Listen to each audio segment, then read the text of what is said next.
आज अक्षय तृतीया है। भगवान श्री नारायण के छठे अवतार श्री परशुराम भगवान की प्रागट्य उत्सव है।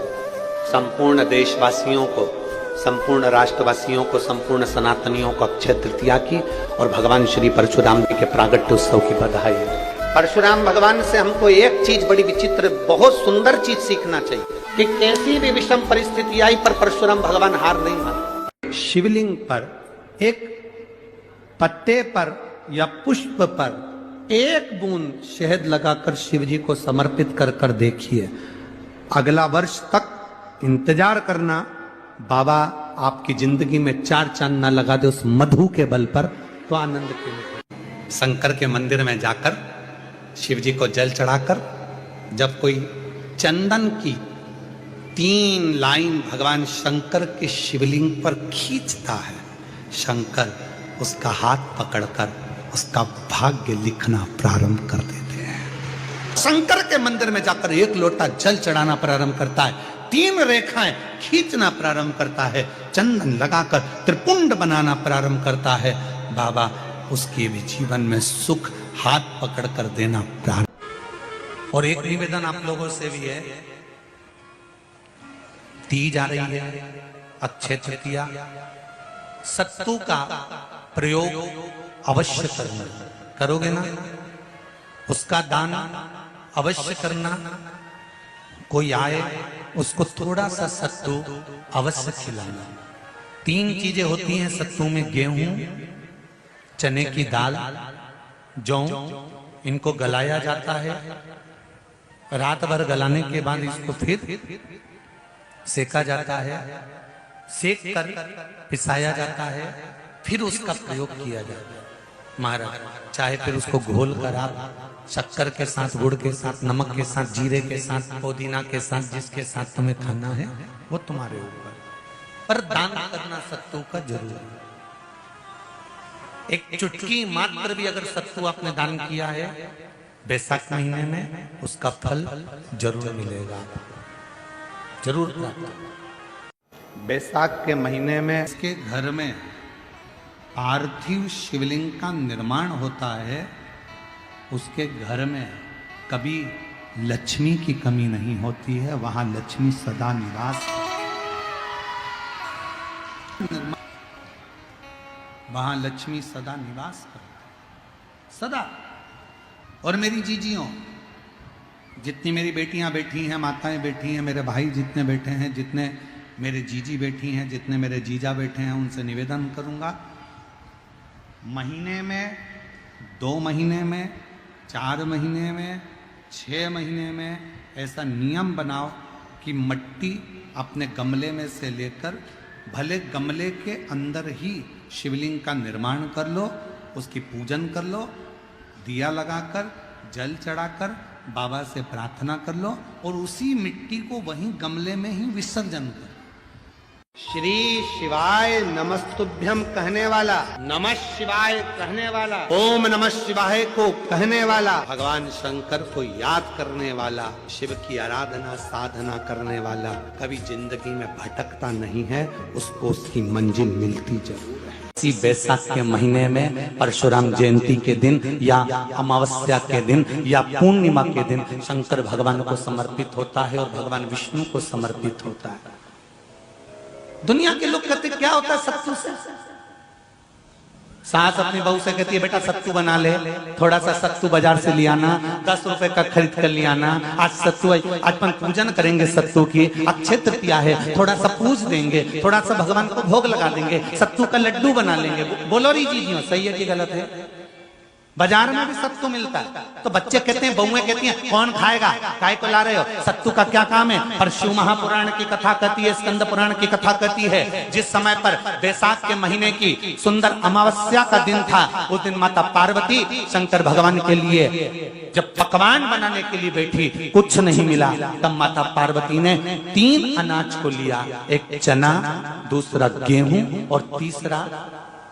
जो इन तीनों को भींग रहे थे उसको लेकर आए गंगा जी में से, उसको सेक कर माता ने अंगीठी पर और उसका जो सत्तू बनाकर शिव को दिया। शंकर भगवान ने कह दिया, सुन पार्वती, ये सत्तू नहीं, ये मेरी औषधि है।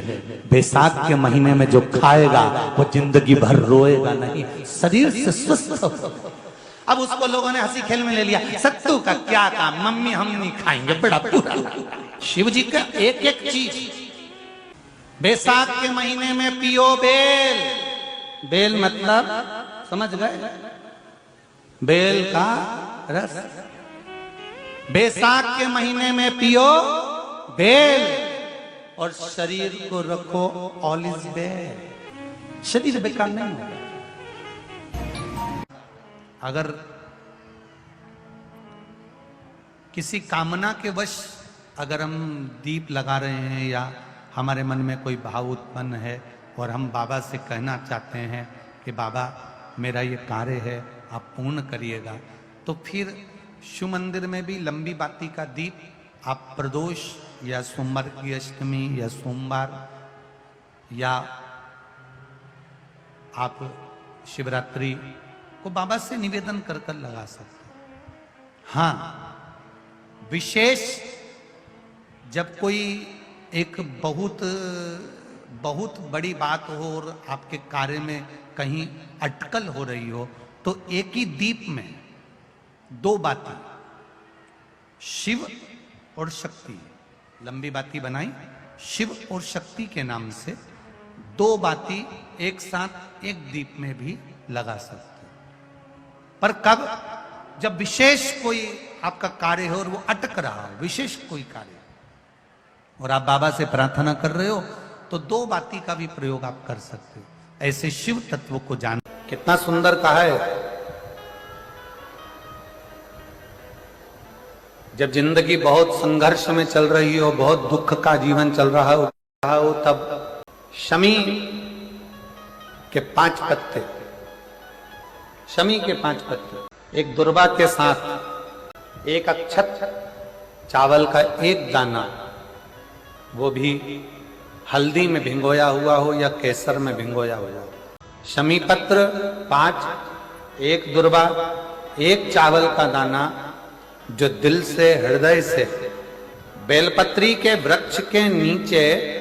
पार्थिव लिंग का निर्माण कर कर मट्टी का शिवलिंग बनाकर प्रदोष काल में, मतलब शाम के समय पर शिवलिंग बनाकर उस पे जल चढ़ाकर, जो ये 5 शमी का पत्र, एक दुर्वा और एक चावल का दाना, अपनी कामना कर कर जो दुख चल रहा है बाबा से विनय कर कर एक एक पत्ता जब समर्पित कर दे, फिर एक दुर्वा समर्पित कर दे, फिर एक चावल का दाना समर्पित कर दे और बाबा का वहीं पर पुनः विसर्जन कर दे, 3 महीना तो जाने दो, 15 दिन के अंदर वो दुख कटता जरूर है, चाहे कोई भी दुख। बहुत सारा भगवान को नहीं चाहिए। शिव महापुराण में यह भी कहीं नहीं लिखा कि तुम भगवान को 108 या 1008 या 1008 बेलपत्र समर्पित करोगे तो शिव जी प्रसन्न हो जाएंगे। शिव महापुराण की कथा तो यहां तक कहती है, एक बेलपत्र की पत्ती को आप अगर बीच में से, ये एक बड़ी पत्ती, उसके बीच में 2 पत्ती और 2 पत्ती के बीच में जो गैप है, बीच पत्ती में, इस पत्ती और 2 पत्ती के बीच में जो जगह है, अगर आप इस पत्ती को यहां से स्पर्श कर कर, इस पत्ती को यहां से स्पर्श कर कर शंकर भगवान के शिवलिंग पर अगर आप श्री शिवाय नमस्तुभ्यम कहकर, पंचाक्षर मंत्र नमः शिवाय कहकर, षडाक्षर मंत्र ओम नमः शिवाय कहकर यदि शंकर के शिवलिंग पर समर्पित करते हो तो वो 108 बेलपत्र का काम कर जाती है। पकड़ने का स्थान देखिए, स्थान की बड़ी मूलता है, जो थोड़ा सा समझेंगे अपन, थोड़ा ध्यान देंगे तो ये जो ये स्थान है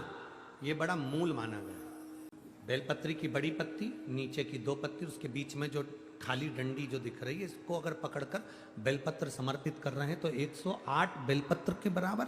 हमें फल प्राप्त हो रहा, 108 बेलपत्र। और समझिए, मान लो आपके पास में ना पीला चंदन है, ना लाल चंदन है, ना अक्षत है, ना पुष्प है, ना कोई सामग्री है, ना दिया है लगाने के लिए।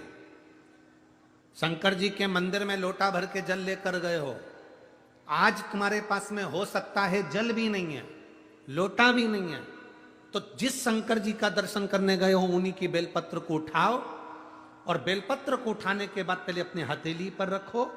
अपना हाथ रखकर बाबा से प्रार्थना कर कर बेलपत्री की मध्य पत्री, आगे वाली पत्ती को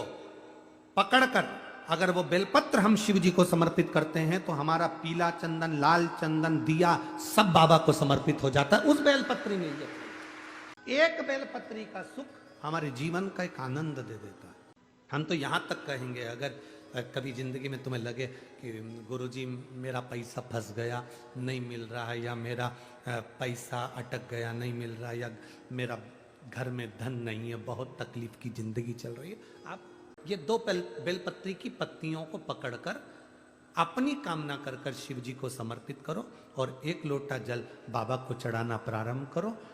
20 से 22 दिन इंतजार करना, मेरा बाबा हाथ पकड़कर कुबेर भंडारी भंडार जरूर पकड़